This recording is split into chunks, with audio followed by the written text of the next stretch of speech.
Welcome to another edition of Recovery on Screen, the internet show that kind of looks into some of the movies about addiction and recovery and what they can do to inform us about the nature of addiction and possible solutions to it. So if you're in the throes of addiction, recovering from an addiction, or even thinking about getting addicted, this might be the show for you. The whole idea is that we use movies as a way to start rich conversations and deep self-analysis about the nature of what we're up against. And we all know what we're up against. If you're up against it, you know exactly what we're talking about. On today's show, we're not going to be talking about a specific film. We're talking to two university professors from Notre Dame who are doing something ingenious and transformative, which is to teach a course at Notre Dame about the nature of alcohol and use behaviors from the point of view of movies about use behavior and alcohol. Sounds like something that's right up our alley here at Recovery Movie Meetups. That's coming up right now.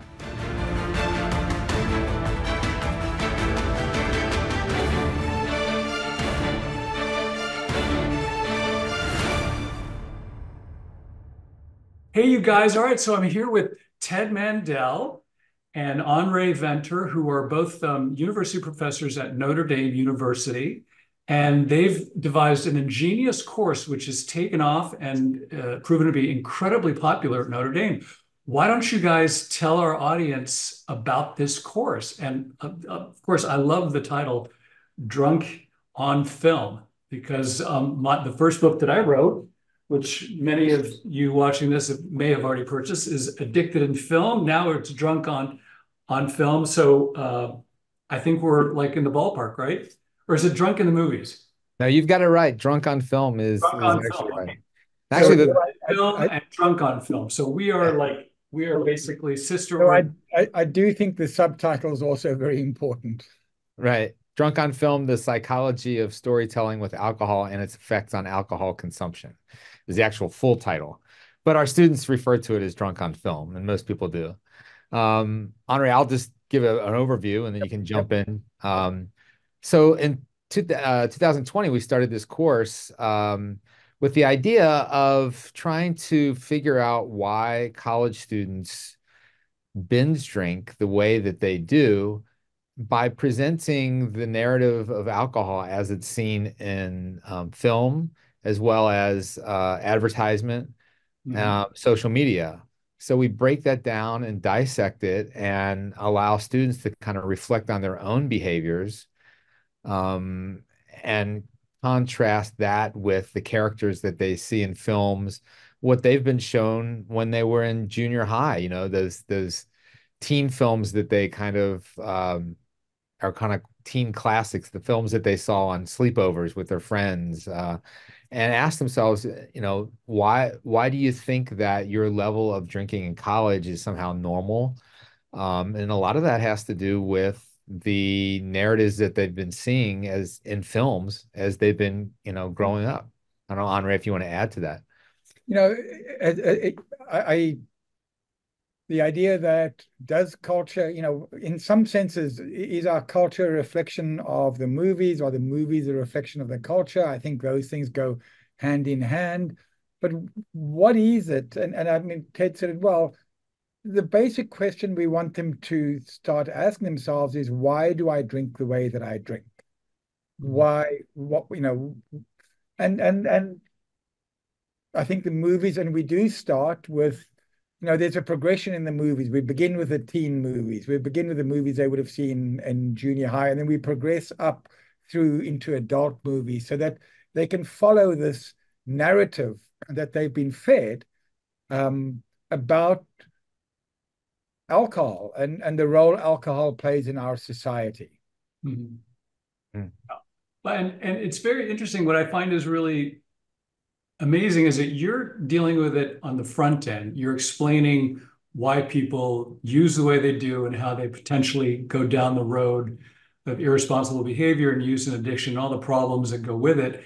And in Recovery Movie Meetups, our whole idea is to use movies to help them now that they are suffering from addiction and to get out of that. So, movies are part of the problem and they're now part of the solution, which is which is kind of interesting, and that's why I think what you're doing is fascinating. Tell me some of the movies that you would cite that were particularly helpful in helping students really critically analyze, binge drinking and using and the repercussions, the negative consequences of drinking.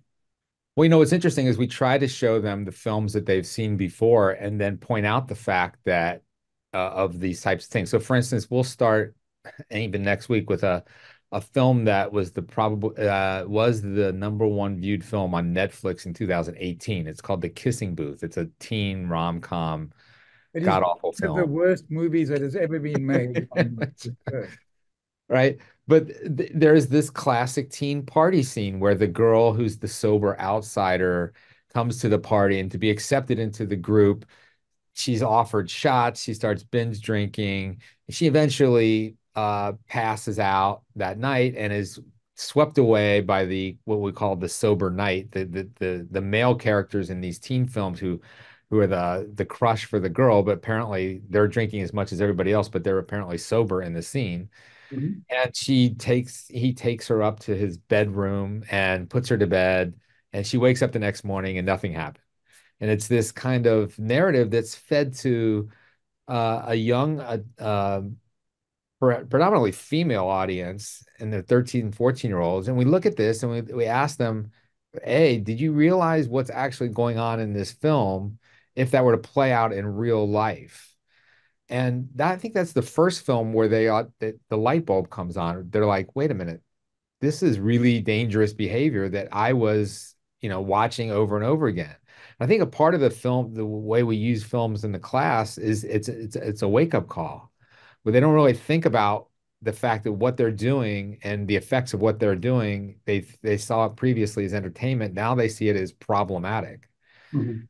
Because in movies, especially like those movies, things always work out well in the end. She gets her crush. The drinking led to a hangover. She didn't feel good, but nothing bad happened. And ultimately she gets her crush and it all works out well, right? Um, and the point is, you can point to sexual assaults on college campuses. You can point to sexual assault. This is not the way it happens in real life, right? Mhm. And I do think Teddy's right. That's the first kind of, or the beginning of the aha moment. Oh, wait, right? And I think that we then build on that with movies that follow that to kind of, and then we also work. I think the other thing that works, Ted, are the Gene Kilborn ads on the Gene Kilborn TED Talks on advertising and the way women are presented and the whole social media stuff, because that then begins to reinforce, what, how are women presented? What is their role? And how does this shape the way that you behave in these situations? Mhm. Then I think, Ted, I think we there are different kinds of, the teen party scene is one aspect that kind of shows. No, excuse me. We talk about the one night stand hookup culture, which is very predominant. So we'll show them Trainwreck, which is an Amy Schumer film, right? And we compare that to a really Wow. interesting independent Canadian film called Mary Goes Round. I don't know if you've used that film before, Ted. I'm gonna write it Uh, down. yeah, Mary Goes Round, I think, is a really interesting film. And the narrative is almost identical in some ways to Trainwreck. It's the woman who's out of control, but Trainwreck uses these hookup scenes as comedy. Amy Schumer, her addictions are comedic in Yep. many ways. And Where her solution to the addiction is comedic as well. She simply gives away all her booze. right. So, this idea that, being drunk is funny. We show that a lot in some of the films. So we do show them Animal House. That's another film that we show them. Right. Why is it funny? Why is it portrayed as funny? Whereas, and then how is comedy used not only in feature films, but it's a big aspect of social media content that students consume right now. Mhm. So drunkenness as, funny when, the question is that the truth? And then Right.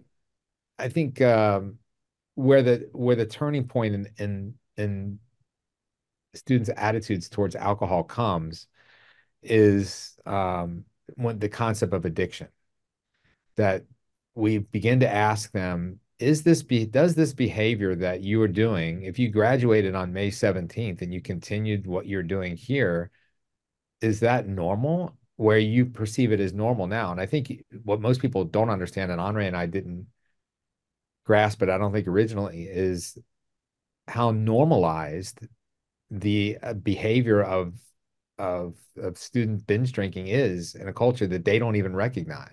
And the fact that when they learn that binge drinking is 4 drinks or more for a woman and 5 or more for a man, they're blown away because they're drinking 10 to 15 drinks a night, right? Right. And that's normal. And this whole idea that, and again, I think the normalization thing is really important because they'll say things like, "Oh, I'm not an outlier. I'm not the worst." That everybody else is doing this, so it's normal, right? And in that sense, acceptable. So the normalization thing, they also come up with this phrase that you can't be an alcoholic in college, right? College is this free reign, and that to some degree magically will stop when we graduate. And you point out to them that things that they think are good, like tolerance, are a sign of an addiction, right?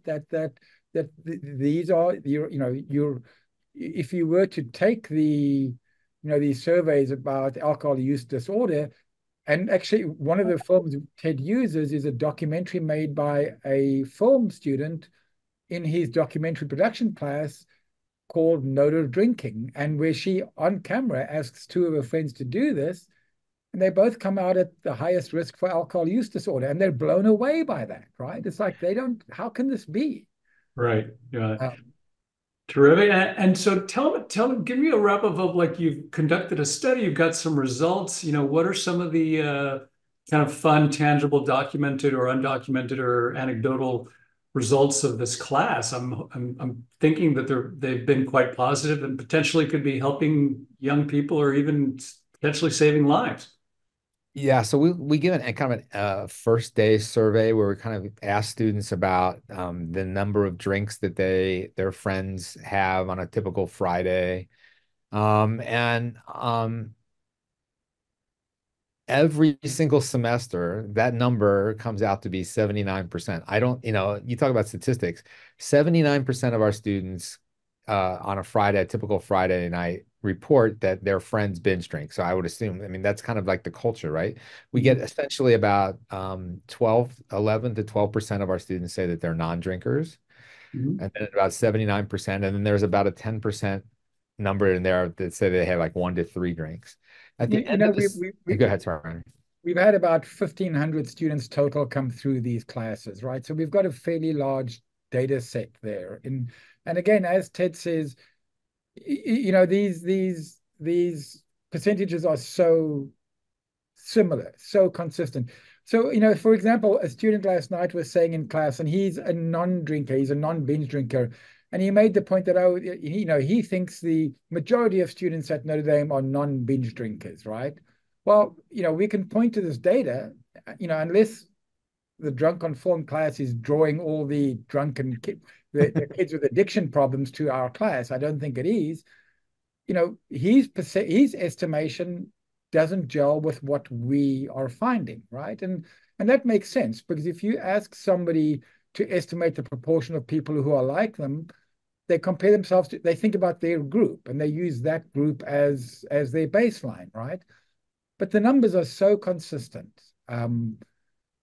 I think the exact question is on a Friday night, are who you and your friends are drinking 4 or more or 5 or more, those 2 options together.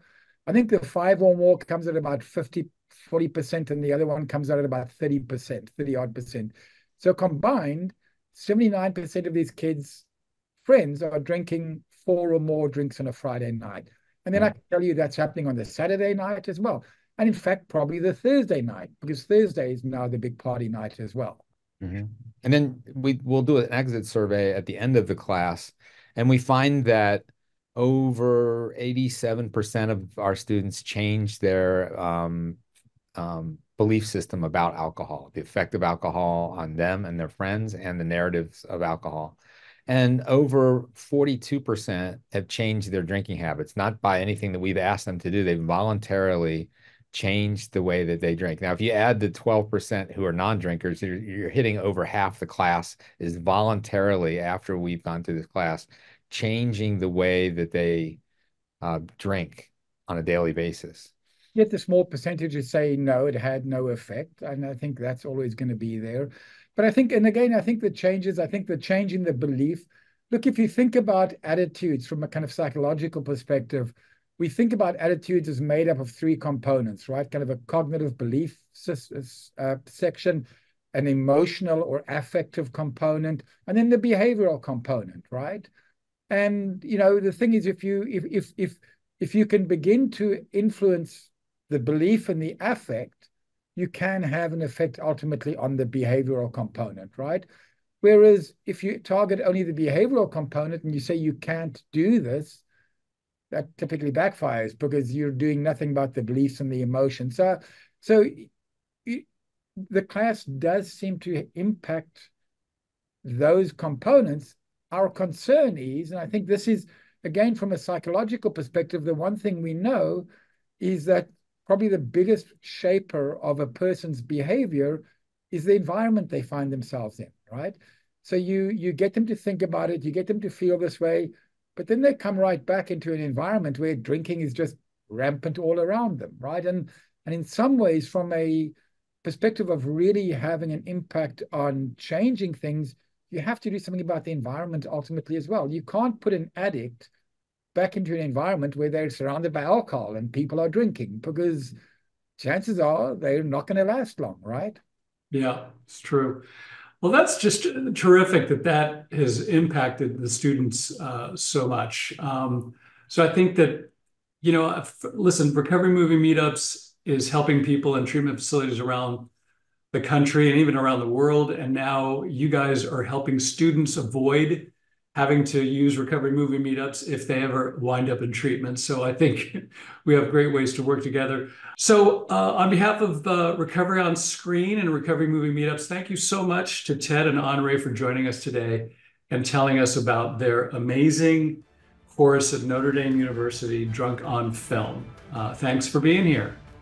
Thanks for having us. Thanks for having us.